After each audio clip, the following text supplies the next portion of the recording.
श्री वल्लभाधीश की जय। आज हम देखेंगे श्री ठाकुर जी को खेलाने का प्रकार। तो अब होली के दिन चालू होने वाले हैं। वसंत पंचमी बस आ ही गई है, 2 ही दिन है। और कल श्री दामोदर दास जी हरसाणी जी वैष्णव शिरोमणि आप श्री का जन्म उत्सव है। तो आप श्री के जन्म उत्सव के सभी को मंगल बधाई। उसके बाद आने वाले वसंत पंचमी के उत्सव की भी सभी को मंगल बधाई। और उसके बाद आने वाले होली खेल के सभी दिनों की आप सभी को खूब खूब मंगल बधाई। तो ये जो होली खेल के दिन है, तो होली खेल के दिन व्रजभक्तों के विरह के अंत के दिन है। तो जब ये शीतकाल चालू होता है तो श्री ठाकुर जी का और व्रजभक्तों का विरह है। और ये विरह के अंत का जो उत्सव है वो है वसंत। वसंत पंचमी से लेकर श्री ठाकुर जी अपने व्रजभक्तों के साथ जो है वो खेल खेलने के लिए पधारते हैं। अब ठाकुर जी तो ठाकुर जी हैं, स्वामी हैं, परंतु स्वामी भी सखा बन के अपने भक्तों के साथ खेल खेलने के लिए, होली का खेल खेलने के लिए पधारते हैं। और इसीलिए ये जो भी 40 दिन है वो सख्य भाव के दिन है। श्री ठाकुर जी कभी देखिए किसी भी संप्रदाय में आपने देखा नहीं होगा कि कभी कोई दास है स्वामी को गाली दे सकता है, परंतु अपने संप्रदाय में श्री ठाकुर जी को व्रजभक्त और अपन वैष्णव भी श्री ठाकुर जी को गाली देते हैं। कीर्तन के रूप में अपन जो है वो गाली के कीर्तन, घारी के जो पद होते हैं वो अंतिम 10 दिन में गाए जाते हैं। क्योंकि अंतिम 10 दिन का जो खेल होता है तो वो होली खेल के दिन होता है। और वो होली खेल के दिन जो है अंतिम 10 दिन वो निर्गुण खेल होता है। और निर्गुणता से एक भक्त अपने स्वामी को गाली देता है वो श्री ठाकुर जी को लगती नहीं है। इसलिए निर्गुण खेल में घारी के पद अवश्य गाए जाते हैं। उसके पहले के जो 10 दिन फाक के होते हैं वो तामस खेल के होते हैं। और तामस खेल में कभी भी गारी नहीं दी जाती है, क्योंकि गारी वैसे होती ही सामान्यतः तामसिक प्रवृत्ति है, परंतु ये निर्गुणता से जो गाली व्रजभक्त अपने स्वामी को देते हैं तो वो ठाकुर जी को लगती नहीं है। इसलिए अंतिम 10 दिन में से ठाकुर जी को गारी के पद बोले जाते हैं। कई घरों में मैंने देखा है श्री जी के पाठोत्सव से गारी बोली जाती है, परंतु सामान्यतः तो श्री जी के पाठोत्सव से रसिया का प्रारंभ हो जाता है, परंतु गारी तो कभी भी नहीं गाई जाती है।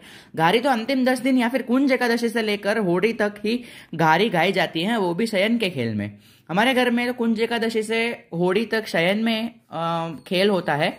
और शयन के खेल में सभी रंग उड़ाते हैं। बाकी अबीर गुलाल चंदन चोवा और अरगजा और केसर यही रंग उड़ते हैं सामान्यतः। अब खेल का प्रारंभ करने से पहले अब किसी ने बोला था कि हम फागण या मोहरा होते हैं। जैसे आपने देखा होगा कि होली दांडा रोपण से लेकर मथुराधीश जी के पाठोत्सव तक, हमारे घर में मथुराधीश जी के पाठोत्सव तक मोहरा और पिछवाई चितरती है। चित्रेली पिछवाई या फिर मंडित पिछवाई आती है। तो वो मंडित पिछवाई और मंडित मोहरा रहते हैं। और होली के दिन एक जो मोहरा होते हैं, होली के दिन फागणिया के मोहरा आते हैं। तो ये सिर्फ होली के दिन होते हैं, बाकी के दिन में मोहरा नहीं आते हैं फागणिया के। तो होली के दिन फागणिया के मोहरा। तो अब ये फागणिया के मोहरा किस प्रकार से अपन सिद्ध करें, तो उसके लिए यहाँ पे मैंने देखिए कंकु लिया है। और ये कंकु से अपन पहले देखिए, मैं फोन थोड़ा टिल्ट कर देता हूँ। देखिए ये यहाँ पे मोहरा की पट्टी है, ये वाली जो पट्टी है इसे अपन मोहरा की पट्टी मानते हैं।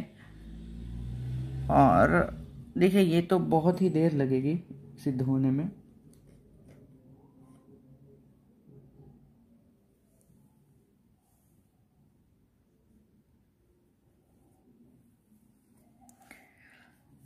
देखिए ऐसे तो सिद्ध होने में बहुत देर लगे, मैं आपको बताता हूं करके।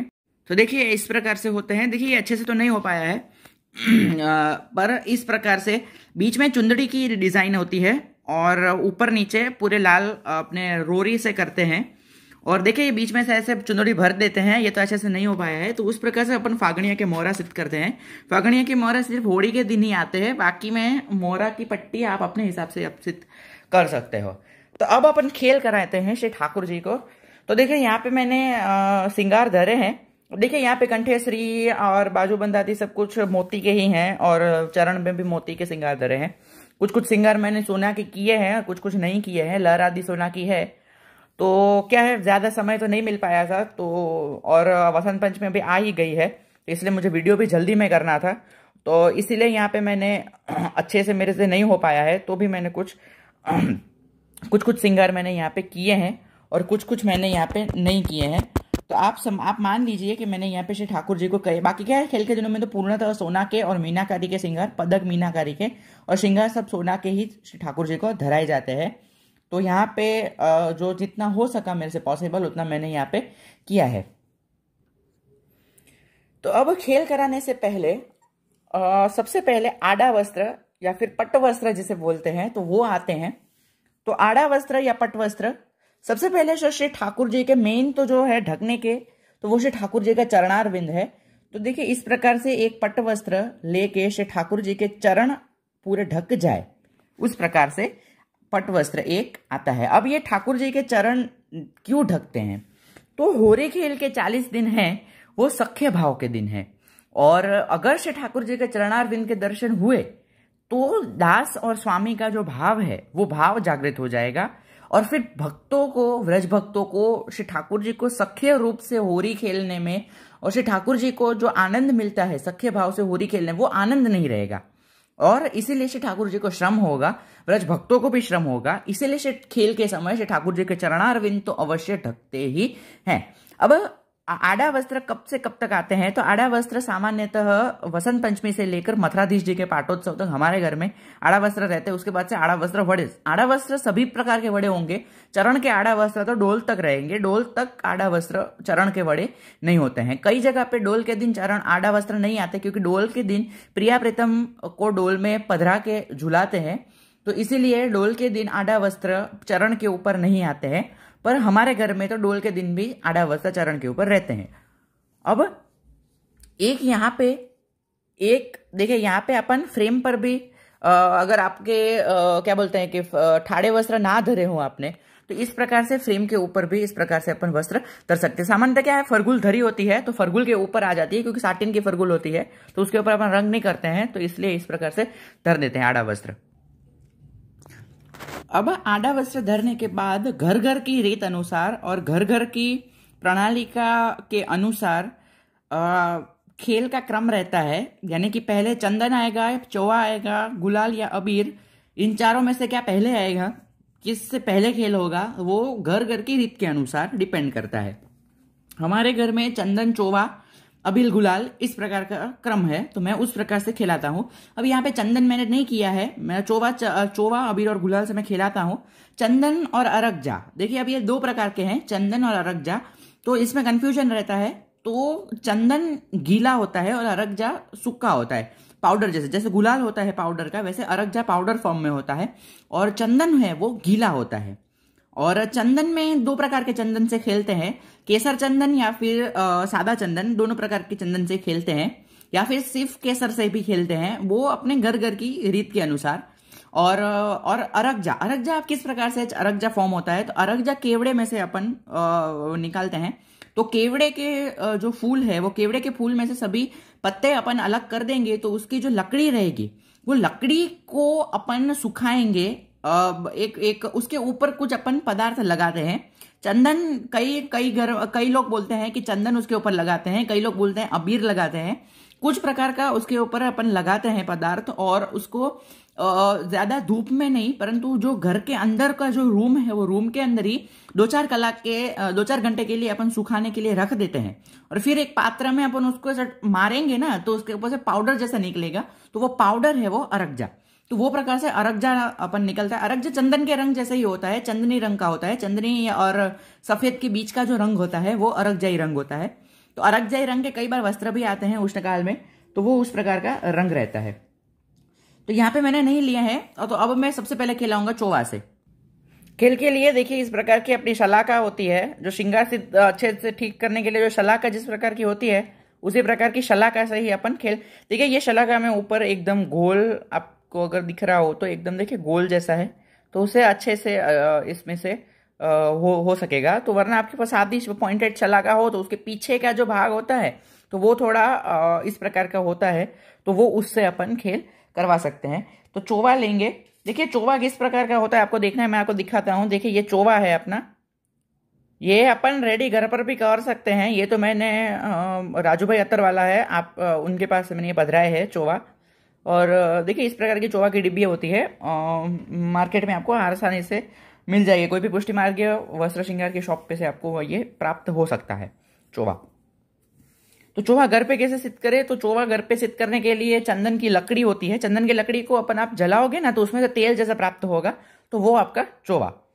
ठीक है। कई कई लोग, एक बार मैंने एक व्हाट्सएप पे मैंने देखा था, उसके अंदर भी कुछ आया था, चंदन की लकड़ी को जला के फिर उसमें कर रहे थे।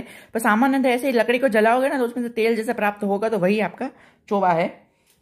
तो और चोवा में कुछ सुगंधी भी वो पधराते हैं, तो आप भी पधरा सकते हो, सौंधा आदि की सुगंधी भी रहती है। तो देखिए इस प्रकार के चोवा में आप एक बार डुबो दीजिए, और उसके बाद देखिए सबसे पहले अपन से ठाकुर जी की पाक खेलती है।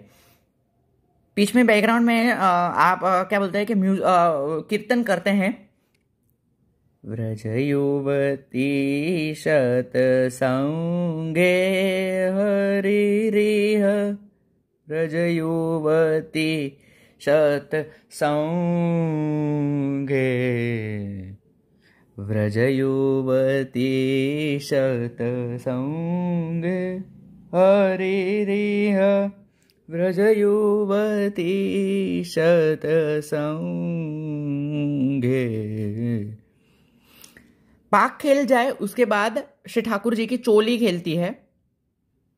सबसे पहले वक्ष स्थल, उसके बाद दोनों श्री भुजा जी।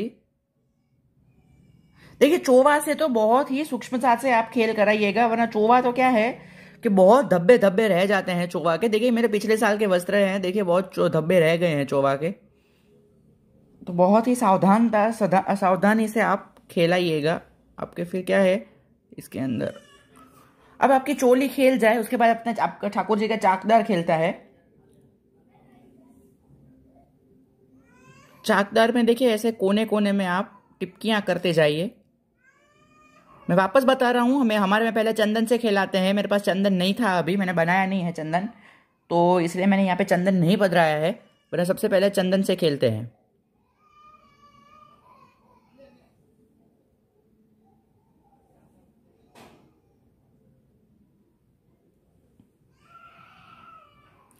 देखिए जो अभी के दिन है चालू में, वसंत पंचमी से लेकर के जो दिन है 10 दिन, वो तो बहुत सूक्ष्मता से खेल होते हैं। तो ऐसे ही टिपकी टिपकी ही आपको करनी होती है, ज्यादा भारी खेल नहीं करते हैं, सिर्फ टिपके टिपके से ही अपन श्री ठाकुर जी को खेल कराते हैं। और हाँ, और कई वैष्णव पूछ रहे थे कि चोवा में क्या बोलते हैं कि अपना जब चोवा की चोली आदि सिद्ध करनी होती है ना, तो चोवा जब अपन पधराते हैं तब तो शाम रहती है, पर उसके बाद जो है वो शाम नहीं रह पाती है, और उसका जो रंग है वो फेड हो जाता है। तो वो कई बार होता है, रंग उसका फेड हो जाता है चोवा का। तो उसके लिए तो अब आप उसमें क्या कर सकते हैं वो तो मुझे भी ख्याल नहीं है। आप सामान्यतः क्या है कि चोवा ऐसा ही आपको बदलाना चाहिए, थोड़ा सा ज़्यादा लिक्विड फॉर्म में ना हो। तो देखिए ऐसे इस प्रकार से शाम आपका रहेगा। देखिए मेरा यहाँ पे शाम तो है, रह रहा है। तो पिछले साल तो मेरा भी चोवा ऐसा ही आया था, इस साल का चोवा अच्छा है, तो एकदम अच्छे से अपना रह रहा है। अब देखिए यहाँ पे ठाकुर जी के वस्त्र श्रृंगार सब खेल गए हैं। श्रृंगार तो अभी नहीं खेलेंगे, अंतिम दिनों में या फिर डोल के दिन ही से श्रृंगार खेलते हैं। अब इसके बाद आपको जब आड़ा वस्त्र खिलाने हो तो इस प्रकार से आड़ा वस्त्र पर टिपकियां भी कर सकते हो, या फिर ऐसे छांट भी सकते हो। अब देखिए यहाँ पे छांटने में कुछ चोवा गिर नहीं रहा है, क्योंकि ये ज्यादा इस बार का चोवा है। तो इस प्रकार से देखिए आड़ा वस्त्र भी आपको खिलाने हैं। मैं आपको अभी थोड़ा सा डेमो ही दिखा रहा हूं। उसके बाद आड़ा वस्त्र खेल जाए उसके बाद पिछवाई खंडपात का वस्त्र और अपने सिंहासन का वस्त्र या फिर गादी का वस्त्र, और उसके बाद पिछवाई और जो सिंहासन का जो वस्त्र होते हैं वो सब खेलते हैं। मोहरा पट्टी और वो सब कुछ साथ में ही सब खेलते हैं। अब चोवा से खेल ले, उसके बाद चोवा चंदन अबीर, अब उसके बाद अबीर से खेलेंगे। तो अबीर से खेलने के लिए भी यहाँ पर अबीर लेंगे इसी शलाका में।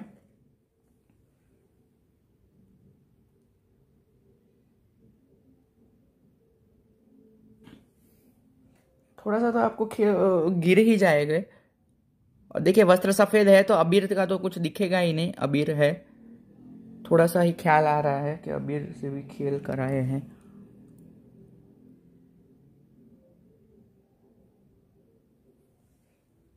तो आप मान लीजिए अबीर से खेल हो चुका है। अबीर से खेल हो जाए उसके बाद आड़ा वस्त्र और ये सब कुछ खेलते हैं। फिर तो ये देखिए आप चुटकी में लेकर ऐसे भी आप खेल करा सकते हैं। गादी भी खेलती है, पिछवाई और ये पिछवाई आपकी सब खेल ले। अब उसके बाद गुलाल से खेलते हैं अंतिम।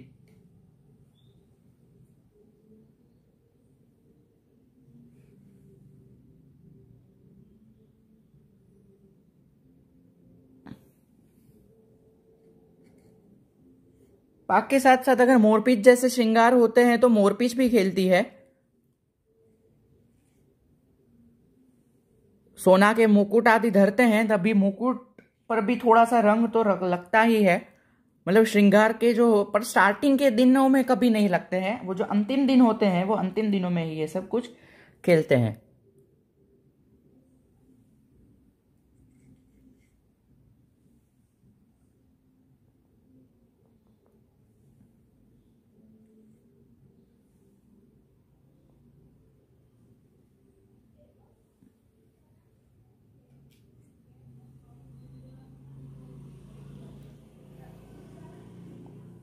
अगर आपको इससे शलाका से ना अच्छे से खेल हो रहा हो तो आप अपनी छोटी छोटी वाली उंगली है, छोटी वाली उंगली से भी आप इस प्रकार से खेला सकते हैं।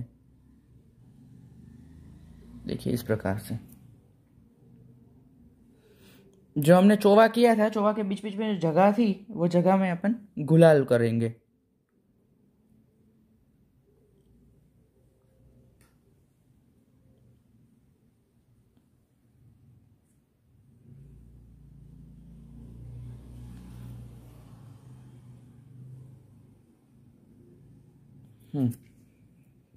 वस्त्र आदि सब खेल जावे, बीच में वस्त्र तो अपना खाली है, तो बीच में भी कई लोग डिजाइन आदि कुछ करते हैं, करनी हो तो आप कर सकते हो, वरना फिर ऐसे ही आपको छांटने हो तो ऐसे गुलाल छाट सकते हैं। तो इस प्रकार से वस्त्र के भी खेल होते हैं। उसके बाद अपने आड़े वस्त्र के खेल आ रहे हैं। फिर ये आड़े वस्त्र, फिर गादी, सिंहासन और फिर पिछवाई। पिछवाई पे तो चिड़िया होती है तो करते हैं चिड़िया। पिछवाई पे तो चिड़िया रहती है, तो देखिए ये आपकी होगी चिड़िया। तो इस प्रकार से पूरा वसंत से लेकर डोल तक खेल रहता है। खेल की तीव्रता बताई मैंने आपको, उस हिसाब से खेल की तीव्रता रहती है। खेल समय वसंत पंचमी से लेकर डांडा रोपण तक गुसाई जी एवं जयदेव जी की अष्टपदी, दो अष्टपदी गाते हैं। एक तो ललित लवंग लता परिशीलन जयदेव जी की अष्टपदी और हरि व्रज हेवती सत्संगे श्री गुसाई जी की अष्टपदी। और फिर डांडा रोपण से लेकर कुंज एकादशी तक सिर्फ गुसाई जी की अष्टपदी। फिर ललित लवंगा नहीं गाते हैं, सिर्फ हरि व्रज हेवती सत्संगे सिर्फ श्री गुसाई जी की अष्टपदी गाई जाती है। तो ये है खेल के समय। बाकी भी अगर अवकाश हो तो दूसरे दूसरे कीर्तन गा सकते हैं। वसंत पंचमी से डांडा रोपण तक सभी समा में वसंत के ही कीर्तन, जागने से लेकर प्रार्थना, महाप्रभु जी गुसाई जी के कीर्तन से लेकर पोढ़वे तक, मान पोढ़वे शयन सब में सभी समा में वसंत राग में ही कीर्तन होते हैं। उसके बाद जब डांडा रोपण में जब डांडा रोप जाए उसके बाद धमार का प्रारंभ हो जाता है, यानी कि राग बदल जाते हैं। फिर वसंत नहीं गाया जाता, फिर वसंत सिर्फ मंगला में और फिर शयन में श्री महाप्रभु जी का जो कीर्तन हो, सॉरी आश्रय का जो कीर्तन है श्री वल्लभ प्रभु कृपानिधि, वो वसंत राग में सिर्फ गाया जाता है और मंगला में। और बाकी तो खेल के समय तो अष्टपदी गुसाई जी की वसंत राग में ही होगी, वो उसका राग नहीं बदलेगा। फिर श्रीनाथ जी के पाटोत्सव से लेकर सभी राग खुल जाते हैं। सारंग राग मुख्यतः खुलता है, तो उसके बाद से सारंग राग की धमार प्रारंभ होती है। और जो सेन है वो सेन में रसिया गाते हैं। और फिर कुंज एकादशी से लेकर होड़ी तक शैन में खेलते भी हैं, साथ में राल भी उड़ती है और तभी घारी भी गाते हैं शैन में, और सभी रंगों से खेलते हैं। तभी तो खेल बहुत भारी होता है, श्रृंगार पर भी खेल होते हैं उस प्रकार से। देखिए मुकुट भी खेला ना हो, सॉरी मोरपीच भी खेला नहीं हो आपको, तो मोरपीच भी देखिए इस प्रकार से आप खेला सकते हो। थोड़ा सा अबीर और गुलाल से आप मोरपीच भी थोड़ी सी खेला सकते हो। तो इस प्रकार से पूरा खेलाने का आपका क्रम है। अब आपके खेल जाए और आपकी क्या आज्ञा मांग के जो भी ये वस्त्र है ऐसे उठाने की, इसके जो रंग है ना, आड़ा वस्त्र के जो भी रंग है वो श्री ठाकुर जी पे ना पड़े। इस प्रकार से देखिए, इस प्रकार से बड़े कर देंगे। फिर ये वाला वस्त्र भी एकदम बिल्कुल भी हड़बड़ाहट नहीं करेंगे, थोड़े से सावधानी से अपन ये सारे बड़े करेंगे। और ये भी अपना बड़ा हो गया। तो देखिए इस प्रकार से अपन खेल। अब ये जो वस्त्र के ऊपर जो रंग है वो तो शयन के बाद ही अपने बड़े होते हैं। शयन के बाद जब करते हैं तब गीले वस्त्र से अंग वस्त्र करके श्री ठाकुर जी को पुटाते हैं। तो ये है वसंत में ठाकुर जी में होली खेल में किस प्रकार से ठाकुर जी को खेला है उसका प्रकार। श्री वल्लभाधीश की जय।